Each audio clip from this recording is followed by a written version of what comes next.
халқымыздың дана сөзі бар. Жақсылық күн секілді, кейде бұлт астына жоғалып, кейде сәулесін мол шашып нұрын төгеді. Осындай жақсы адамдар менің қасымда өте көп. Олар менің әкем мен анам, оқу білімге үйреткен ұстаздарым, достарым, туған туысқандарым.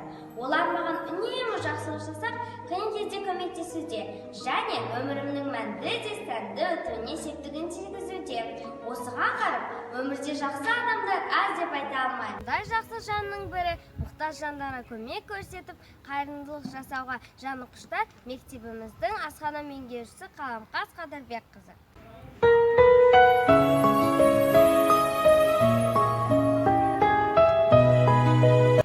Ендеше Шымкент қаласындағы Ұлықбек атындағы номері 3-ші жалпы орта білім беретін мектептің асханасына енейін.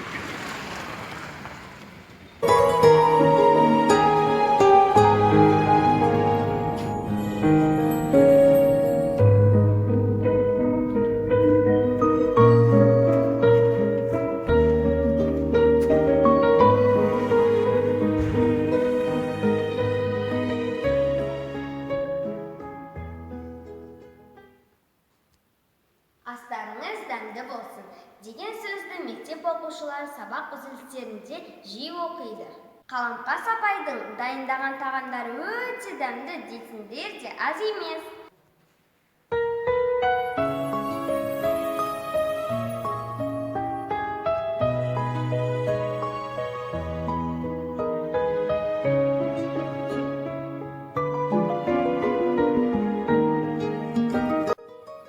Қаламқас Қадырбекқызы өз отбасымен 2008 жылы мектеп асханасын жалға алды. Содан бері балаларға қолынан келгенше жұбайы, қызы Жанна тәтті тоқаш бәліштер, ыстық тамақ пісіріп келеді. Қайырымдылық жылы жүректен шығады демекші, сонымен қатар қайырымдылықпен айналысады. Қалмасын бәйтім, аузын ашса күн көрінетін, көңілдерінен күй төгілетін, жанымда ылғи жақсылар болсын. Айта кету керек, жылда біздің мектепке көп балалы, мұқтаж отбасылардан шыққан және мүмкіндігі шектеулі балаларға арналған жаңа жыл 8 наурыз мерекелері Қаламқас апайдың қаржылай демеулігімен ұйымдастырылады. Жанынан жылу таралған жандар. Қаламқас апайымыз балалардың сәл де болса қуанғанын көруді өзіне зор қуаныш, үлкен бақыт деп есептейді. Жақсылық үшін жаралған жандар,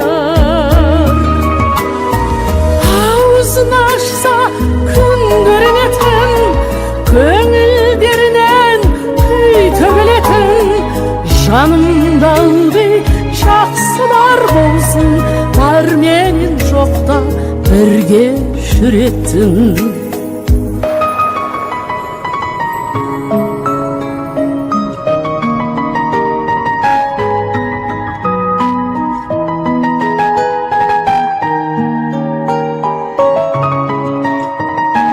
Сәлеметсіз бе, Қаламқас апай?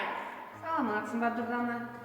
Сіздің балаларға жасаған қайырымды ісіңіз жайлы сөйлесек, қалай ойлайсыз, жақсылық жасау деген не? Дұрдана қызым, қайырымды істеген әр адамның парыз деп ойлаймын. Егер қолынан келіп тұрса, бұл қайырымды істі мен бұл жеке кәсіпкер ретінде 10 жылдан бері жұмыс істеп келе жатырмын. 5 жылдан бері мен қайырымды жұмыс істеп келе жатырмын. Әр жылы жаңа жылда 40 баланы жаңа жылға шақырамын. Мүмкіншілігі шектеулі балаларды, оның ішінде ата-аналары мен келеді, олар дастархан жаямын, және де кішігірім сыйлықтар беремін. Одан соң 8 наурыз мерекесі бізде. 8 наурыз қыздар күніне де өз үлесімді қосамын. Өйткені 8 наурыз мерекесінде қыз сыны болады. Ол жерде жақсы қыздар өз өнерлерін көрсетеді. Біз мектебімізде оқушылар бар. Олар мектепте олардың 10 баланы мен өзімнің атымнан күнделікті қамтамасыз етемін. Одан соң ол балалар бағанағы тамақты өздерінің рахметін айтып кетіп тұрады. Осы мектепті басқарып отқан Гүлнар апай маған көп келіп рахметімді айтты. Мектебімізде осындай тап-таза ұстап отырған, және де осы ұжымға, осы мектептің ұжымына да өз рахметімді айтты. Рахмет. Адам бойындағы қандай жақсы қасиеттерді бағалайсыз?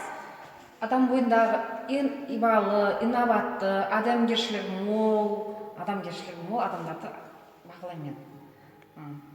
Қаламқас апай, әрбір жақсы істің жарасымдылығы жүрекке нұр шашады дегенді қалай түсінесіз? Жарасымдылық деген сөз, мынау барлық нәрсе еңбекпен келеді.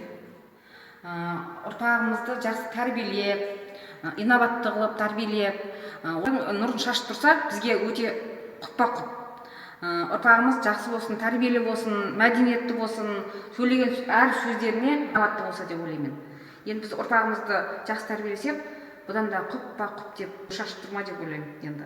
Ата-аналарымның тәрбиесі ой, осылай жұмыстар істеп жатқаным, мен де осы ата-аналарымнан алған тәрбиемді нәр алып, осы тәрбиемді алған тәрбиелерімді мынау ұл қыздарыма беріп жатырмын деп ойлаймын. Рахмет, Қаламқас Қадырбекқызы. Әлемде сіз сияқты мейірімді, жанашыр, қамқор адамдар көп болсын. Өзім және балалардың атынан сізге шын жүректен алғысымды айтқым келеді. Сізге күш пен денсаулық, амандық тілеймін. Сау болыңыз. Рахмет.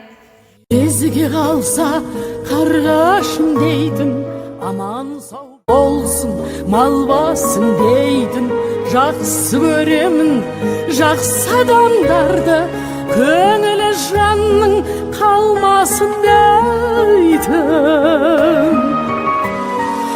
Аузын ашса күн көрінетін, көңілдерінен күй төгілетін. Жанымда ылғи жақсылар болсын, бар менен жоқта бірге жүретін.